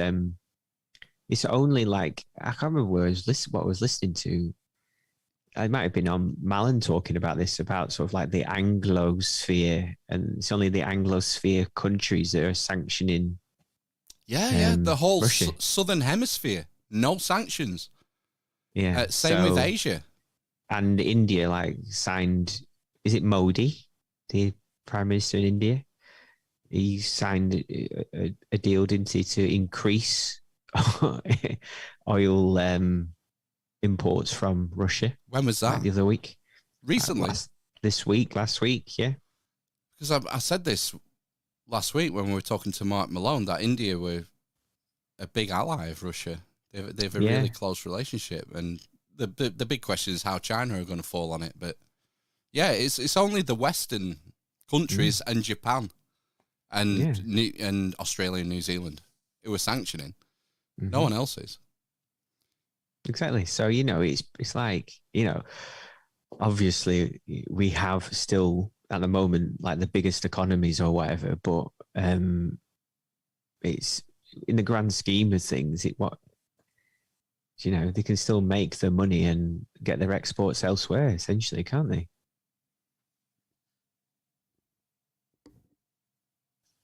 But it's all right. The Great Reset, it's going to be India and China and perhaps sub-Equatorian countries that are they're going to be the next major players in terms of economic movers and shakers for the next 200-300 years, and build up those developing and quote unquote third world countries and try and raise them up into major players. Makes a change, doesn't it? I mean, we've had Western imperialism for however long. Change is as good as a rest, or the other way around. 300 years. I think the thing is though, this is the other thing that you lose sight of is, when you talk about it from that imperialistic kind of standpoint, I would still take our sort of system now over the Chinese or Russian system. Just because you're not used to it. Well, I still would. You know, it's like still things. There's still evil people, and you know, there's lots of ills and all the rest of it in culture and society and capitalism in general. But I would still take it over communism or the alternative. Like China is not communism anymore, is it? It's like hyper capitalism. It's weird. Yeah, definitely. Yeah. No, I disagree. It's a completely autocratic communist government at the heart. Well, I suppose, yeah. It's capitalist, but the communist government owns everything. Yeah. It's not capitalist Yeah, at so all. from a business point of view, there are communist principles within this hyper-capitalism, but it's not the same as like North Korea. We were talking earlier about that Chinese property company that's always on the verge of going bust. Evergrande? Yeah, well, the state will just keep bailing them out because they are the ultimate power. That's not capitalism. It needs to go bust because it's not fit. So it's not hyper capitalism. It's not even capitalism. It's an autocratic, controlling state with social credit systems where people get downgraded because of things they post online. You don't have free access to the internet or information. It's like for us all that internet access, Phil. It's full. Have you seen the internet? Full of dangerous nonsense.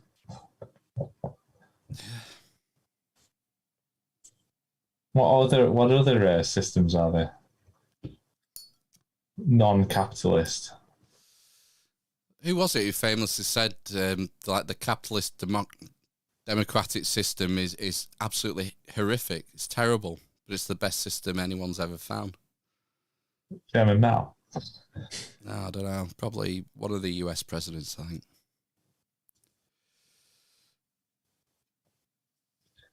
It's socialist society. I don't even know what that is. I couldn't even begin to explain what that would look like or examples thereof. Answers on a postcard. Did you hear Joe Biden on his speech the other day talking about the world order of sorts? No. You know, we are at an inflection point, I believe, in the world economy. Not just the world economy, in the world. It occurs every 3 or 4 generations. As one of the top military people said to me in a secure meeting the other day, 60 million people died between 1900 and 1946. And since then, we established a liberal world order, and that hadn't happened in a long while. A lot of people dying, but nowhere near the chaos. And now is a time when things are shifting. There's going to be a new world order out there, and we've got to lead it. And we've got to unite the rest of the free world in doing it. So anyway. Ovo Odo Seclorum. Just another new world order name check. It seems to be cropping up every week. Different people say New World Order. It's weird, isn't it? Well, it's like 20 years ago, it just used to be Alex Jones who used to say New World Order. And now the president's saying it. Who said it last week? Can't remember. We've got Jacinda Ardern saying it, haven't we? That was a few months ago. I don't know why they're picking up on the language. Maybe it's just a coincidence. I don't know. It's written on their money anyway in the States. Novo Ordo Seclorum. I think that's a misapprehension. Does it not mean something else? It means, and I think the misapprehension is it means new secular order, but seclorum isn't Latin for secular. I don't know. It's probably paraphrasing, but fact check. We'll have to fact check for that next week. Good check. What's that story you posted on the Discord about him going off script, Biden?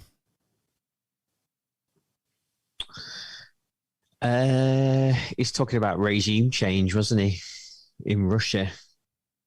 So he keeps upping the ante, apparently. And at the end of speeches that he's giving in Eastern Europe, sort of over-egging the pudding. So like the one that particular article was about was saying that at the end of the speech, he got to the end of it and he started sort of talking beyond the remit of his powers and said something on the lines of someone needs to get rid of that Putin. Why don't you just, I don't know, it's quoted in the article. Stick to the script, old man. Yeah, so like his press office have come out afterwards and said, no, of course, we don't want to instigate a regime change in Russia. Yeah, all that kind of stuff. I mean, why not? They're like the experts, aren't they, in regime change? It's like, I can't, all this Ukraine stuff and the Western reaction to the entire Ukraine invasion. It just stinks of hypocrisy to me. It does, doesn't no it? one Definitely. remembered WMDs. I know. Iraq, Afghanistan, Syria, Lebanon. Libya? Yeah. They're all Libya's still a mess, isn't it? Go back to the last century in South America and Central America. I know, yeah. That went well as well, didn't it? The US has been doing it for decades. Mm-hmm. But, Putin's invaded Ukraine. Mm-hmm. And, right, I better put a Ukraine flag on my Twitter handle. It's like, get a grip. People, they're just so easily fucking turned. It's true.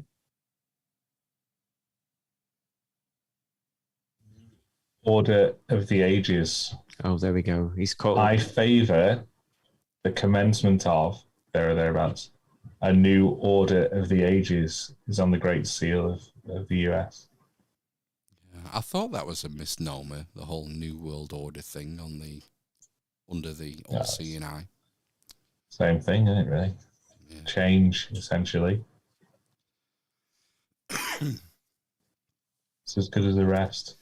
I mean, going back to Rishi with his wife and his father-in-law and their business interests in Russia, I was reading today about, or maybe it was yesterday, about the British inquiry into the sinking of the Titanic. Oh, yeah. And the guy running the inquiry was doing insider dealings with Marconi. And Marconi was sort of instrumental. It was quite a new system. Marconi was alive then. He was the inventor. And all the White Star Line ships had Marconi devices in them. It was a new thing. Mm-hmm. And the guy, the Lord who was running the inquiry, his brother was an early investor in Marconi. And about 4 days before the Titanic set sail, he'd offered his brother a load of shares at 10p. And then after the sinking, the shares were only at £2, and his brother came back to him again and said, "Come on, get on these shares." They ended up at £10 after the inquiry had finished. But it just shows you how corrupt the political system was and still is. It's like a crude business deal to me. We've covered like future conspiracies, present conspiracies, and now we've gone all the way backwards. That's only 110 years ago. Conspiracies have existed forever. They're not theories. People have always conspired for either political gain or financial gain. Sometimes it takes a bit longer for him to get found out. It wasn't, the Titanic sank in 1914, and it wasn't till 1917 that the chair of the inquiry was found out that he was doing insider trading. But it was all done and dusted by then. It was gone. The inquiry was finished. The inquiry took 2 weeks. The outcome was done. So it didn't matter. But, conspiracies don't happen today.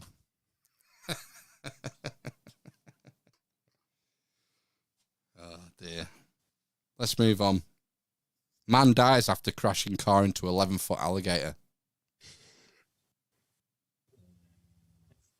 A 59-year-old Florida man has died after hitting an 11-foot alligator on the road with his car.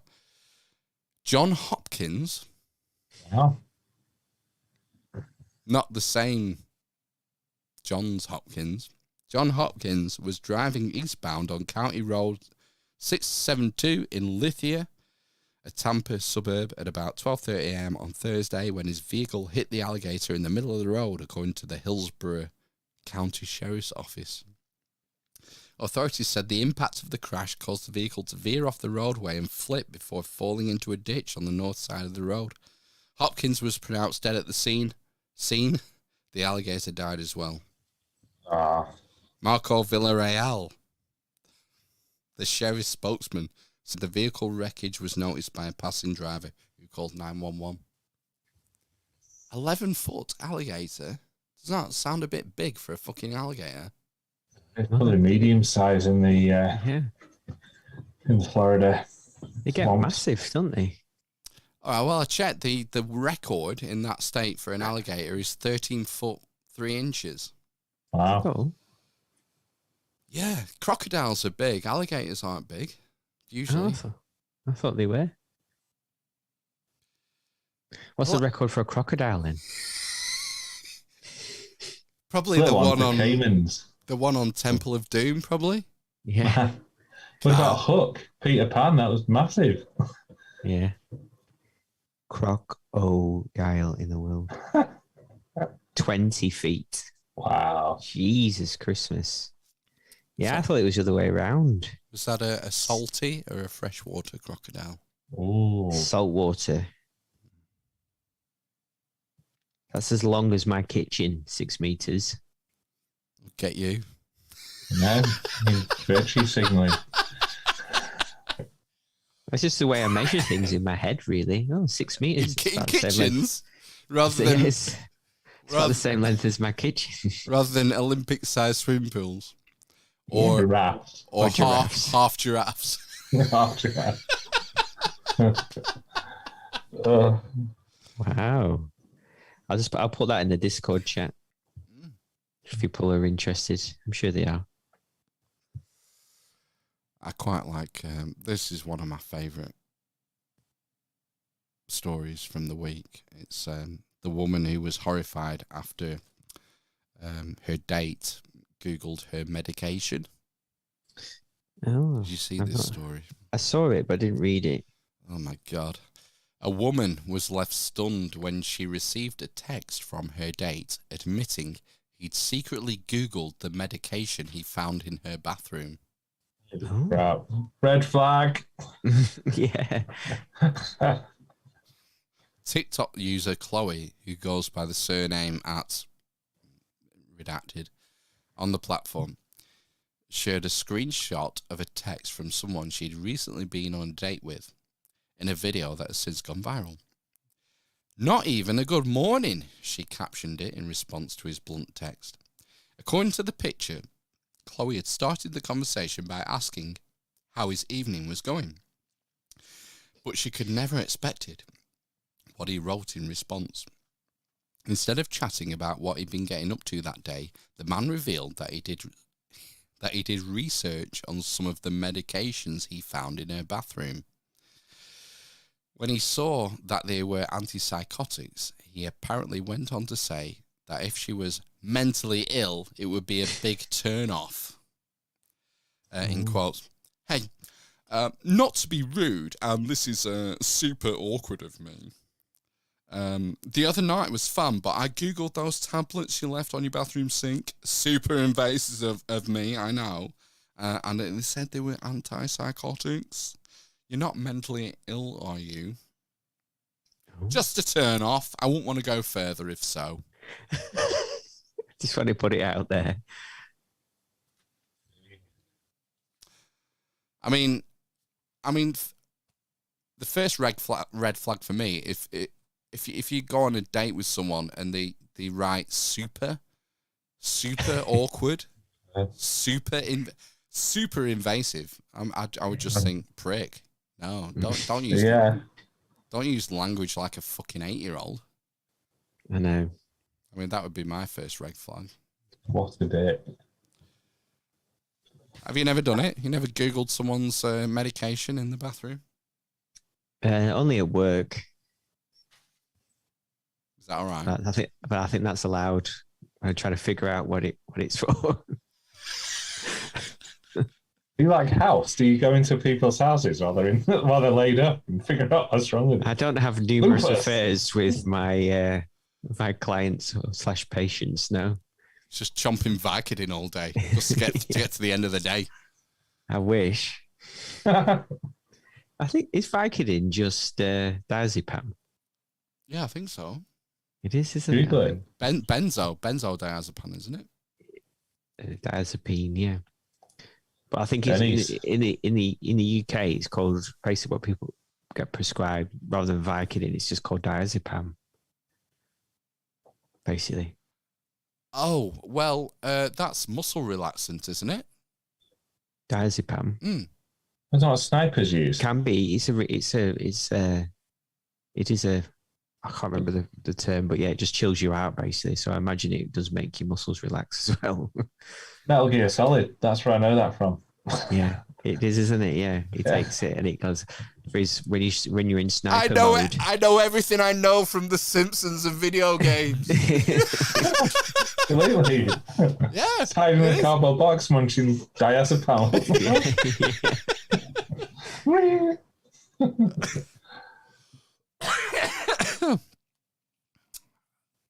What about you, Benny? You ever Googled a potential date's medication? No, never. Never had any potential dates.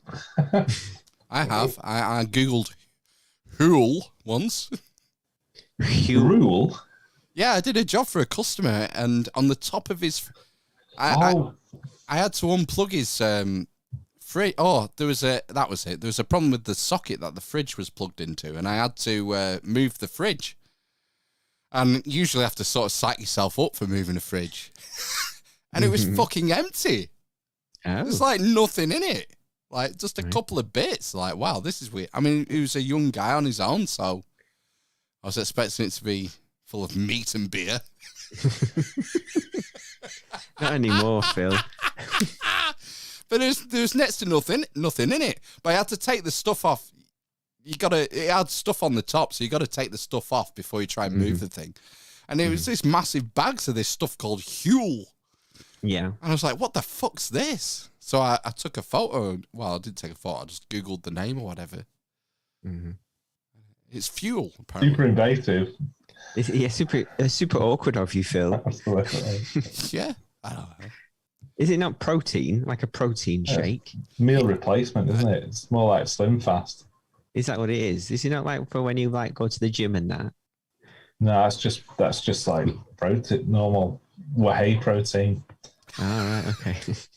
I think you can buy Huel in Boots. I might have misseen this, but I think I saw some today, like chocolate Huel, just in the drinks aisle. And it's Slim Fast. It's like a meal replacement. So I mean, if you just like having your normal food and then you popping into Boots and you say, oh, I quite fancy a chocolate milkshake, you start huffing back Huel meal replacements, you're going to get massive, surely. I don't know. Opposite effect. Next, what about Fezco the dog?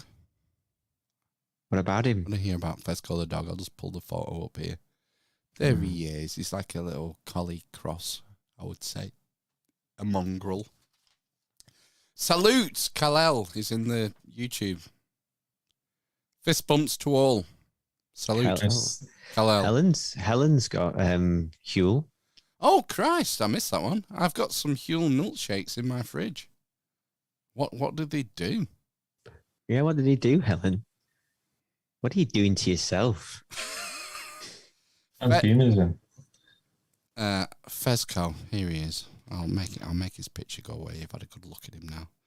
Fezco, the dog abandoned at animal shelter because his owners thought he was gay.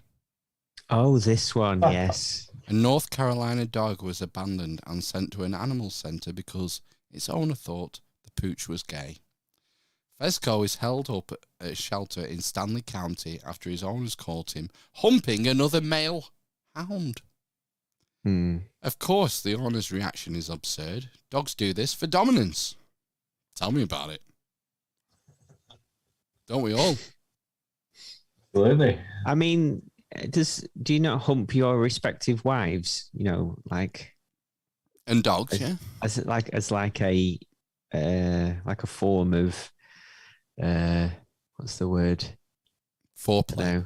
Foreplay. Foreplay. Yeah. Appreciation, I guess. Thank you. Yeah. It's not the right word. Super awkward. Thank you so much. What Affection. the fuck are you talking about? Yeah, it's like, just like out of affection, you know, little hump, a little hump, and a little peck on the cheek. You know, that's just me. God. And that person. Sounds super invasive to me. Try it, see what happens. The shelter has posted Fesco's story on Facebook, assuring prospective owners he's a good boy and kind to people and his peers alike. The 5-year-old doggy will almost certainly get a new home, and according to WCCB TV, applications are flooding in. So it's a good news story. So there is an update. Oh. And he was adopted by a gay man. Natch. Yeah. There we go. Lovely. I hope that's true.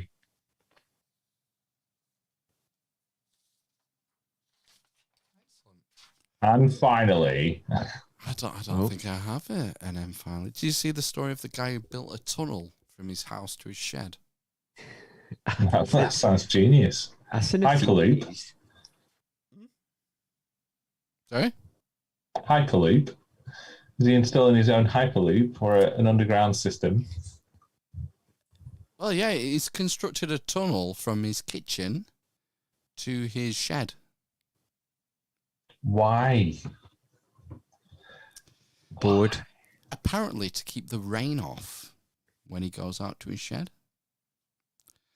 You won't see this. I'll throw up the picture here. But here's the picture. I've got a picture of him during construction. He's holding I would say, a meter-long core drill. He's got to put a 4-inch, 100mm core hole through the roof of his tunnel. I'm guessing that's some sort of ventilation. Well, rain's going to get in, mate. Well, I think you put a cowl on the top of the ducts, wouldn't you, to stop the rain getting in? Idiot. So I've never built a tunnel from my kitchen to my shed before. I mean, it's an impressive construction. There's a Do you need planning permission for this sort of thing? Because it's below ground. It's below the foundations of his house and his shed. Wow, so he's done underneath his own foundations to get it there. Straight down from his kitchen, below the foundations, and then gone sideways to his shed. He has a trap door in his kitchen and a trap door in his shed. He has gone sideways. I'm stuck in there. I'll just show you the next photo, the sort of outside view of the back of his house and the shed. And there's about the gap between his house and his shed is about just wide enough to get his bins through. And he has a carport over it as well. Is this like the bedrock? Yeah. That he's gone through. Yeah. That's madness. Has anyone got a photo of his medicine cabinet so we can Google it? Well, what? How much would that have cost? Thousands in materials. You've seen how much steel bracing is in the tunnel. And then it looks like it's steel, clad in steel as well, doesn't it? The tunnel. Yeah. Yeah, on the outside, yeah. What the hell? Yeah, it's mental. It turns out that the guy has a YouTube channel. Oh, there we go. Yes. Bit of free advert. I wonder what's his subs up to now. Yeah, exactly. He's been documenting his project. Mm-hmm. Yeah. There we go. I think that's all we need to do. Build a tunnel. Build it and they will come. We've had a decent uptick in YouTube subs this week. We have, haven't we? Since Mark came on last week. Indeed. Good. I was just trying to find his YouTube channel, but I can't. Said it's had 6 million views, though. Wow, that's quite a lot. Mm-hmm. More than us. Yeah. COVID. Yeah. Yeah. Right. Get us saying. Are we going to finish for 10:30 then? Yeah, I don't see why not. Unless we've got anything else you want to talk about tonight before we go. Any plans for the week or no personal milestones? Anything interesting happening? No. Friday. Oh, we yeah. talked about it. Yeah. Yeah. Yeah. So, well, I'll see you guys on Friday then. Yeah. Praise Jabalon. All hail Discordia. Sign off then for this week. Mm-hmm. Thanks for joining us. I think we're going to be doing some megalith hunting next week. Oh, love it. Love a, was it a menhir? Menhir? Menhir? Menhire? Big in France, them, aren't they? The menhirs. Yeah, I'm Lots thinking of- asterisks. Like you say, I only know cartoons and back of cereal packets. So. Tony says, have you ever dug a small hole? For some reason it fills about 4 rubble sacks. It's amazing how much effort goes into making a hole. Isn't it? Have you ever tried to dig a hole? Yeah. Yeah. For my fucking And yet fish the pond. dog can do it for fun. I mean, look, I've got the railway line behind me, so I can just chuck it over there. Right then, see you next week. Yeah, bye-bye. See you later, fuckers. Bye. Are you not entertained? Are you not entertained? I love you. You only know the old adage. Well, the thing is, what do? You caught between the devil and a rock and a hard place. More lives this year than any other year for the past 100 years. You don't give a fuck, eh? God. You know what? You're a real wanker. What did you do with Big Chungus? Well, he's dead, so, you know, in general, you always have to be careful. Kiss mein moiste Kant. Come here, take Jordy Short. Just fucking swear a little bit, talk. I'm the son of the Pope.